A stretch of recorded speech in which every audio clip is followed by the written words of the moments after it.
అసలు senior citizens యొక్క problems ఏంటి, మదర్ ఫాదర్ని కాసేపు పక్కన పెట్టేద్దాం. ఇప్పుడు సీనియర్ సిటిజన్స్ ఎవరైతే అంటే గ్రాండ్ పేరెంట్స్, ముఖ్యంగా గ్రాండ్ పేరెంట్స్ లేకపోతే మీ పేరెంట్స్ ఉన్నారా? లేదు. మీ పేరెంట్స్ లేకపోతే మీరు లేరు. సో ఫస్ట్ మన పేరెంట్స్తో పాటుగా మన గ్రాండ్ పేరెంట్స్ని రెస్పెక్ట్ ఇవ్వాలి. మేడం చెప్పినారు కదా, శివాజీ మహారాజ్ యొక్క తల్లి ఎవరు, పేరేంటి తెలీదా? శివాజీ మహారాజు యొక్క తల్లి పేరు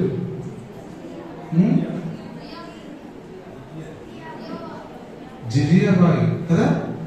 మరి ఇది చిన్న విషయం తెలియకపోతే 9th క్లాస్ స్టూడెంట్స్ ఉన్నారా ఇంట్లో? ఉన్నారా? 8th క్లాస్ స్టూడెంట్స్ కూడా ఉన్నారు కదా. మరి జిజియాబాయి కొడుకు మన ఛత్రపతి శివాజీ. కానీ ఇక్కడ ఇంతవరకు తెలుసు. ఇంకొక విషయం ఏంటంటే ఛత్రపతి శివాజీ కొడుకు శంభాజీ. ఛత్రపతి శివాజీ ఎంత వీరుడో ఆయన అంత వీరుడు. ఆయన పెరిగింది కూడా జిజియాబాయి దగ్గరనే. జిజియాబాయి పెంచి పెద్ద చేసింది ఆయనని కూడా. ఒక మహావీరులాగా తయారు చేసింది ఛత్రపతి శివాజీ లాగా. చాలా తక్కువ మంది తెలుసు. సో అంటే వాళ్ళ నానమ్మ దగ్గర పెరిగినటువంటి శంభాజీ చాలా గొప్ప వీరుడు. ఆయన కూడా ఔరంగజేబ్ని అసలు పరుగులు పెట్టించినాడు అనమాట.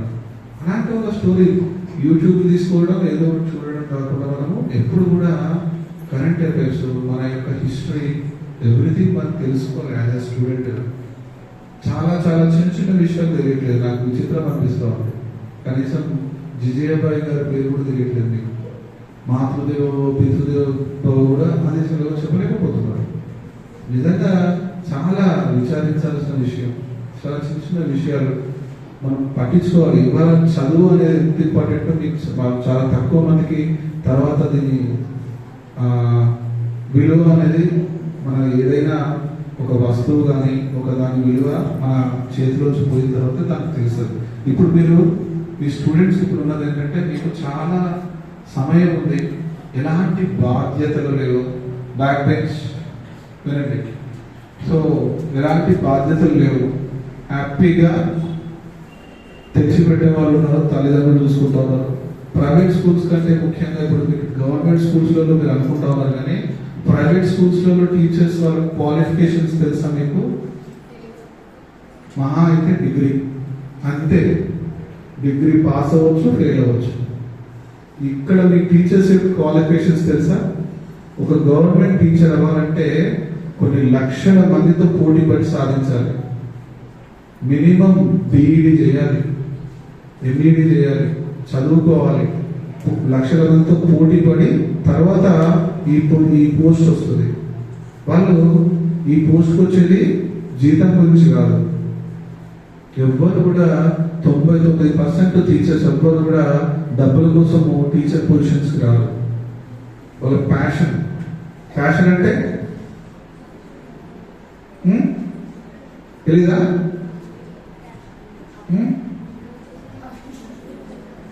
ఓకే. సో అది వాళ్ళ ప్యాషన్, వాళ్ళ కోరిక, వాళ్ళకి ఒక ఇష్టం అన్నమాట. అది అంటే చదువు చెప్పడం అంటే ఇష్టం, వాళ్ళలాగా తయారు చేయడం ఇష్టం. ఇక్కడ కూర్చున్న గురువులకి మీరు ప్రతిరోజు వాళ్ళ కాళ్ళు కడిగి నెత్తిలో పోసుకున్న మీకు తప్పు లేదు.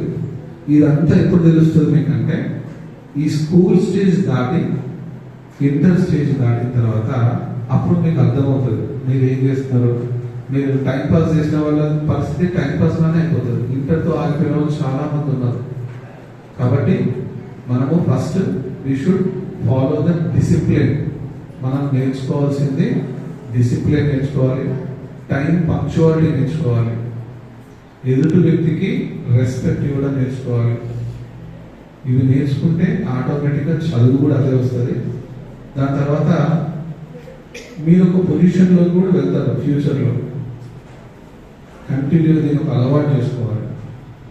ఎస్పెషల్గా గ్రాండ్ పేరెంట్స్కి రెస్పెక్ట్ ఇవ్వాలని చెప్పినారు. ఓకే, దాంతో పాటుగా గ్రాండ్ పేరెంట్స్ని మీ పేరెంట్స్ కంటే ఎక్కువగా మీరు ప్రేమించాలి.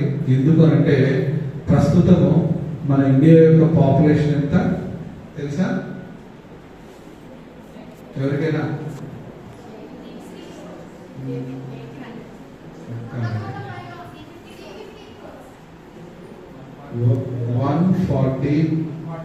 140 crores. సో జీకే కూడా